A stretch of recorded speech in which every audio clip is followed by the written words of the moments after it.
Монгол улсын үндэсний урлагийн их театр үзүүлж байна.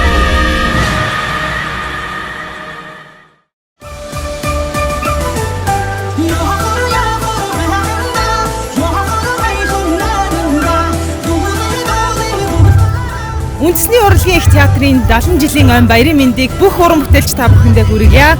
Үе үеийн та бүхэн маань Монголынхоо урлаг соёлыг дэлхийд даяар түгээн дэлгэрүүлж цуурай төлж явдагт үнэхээр их бахархаж явдаг шүү. Монголын бахархал болсон та нартай баярын мэнд хүргье.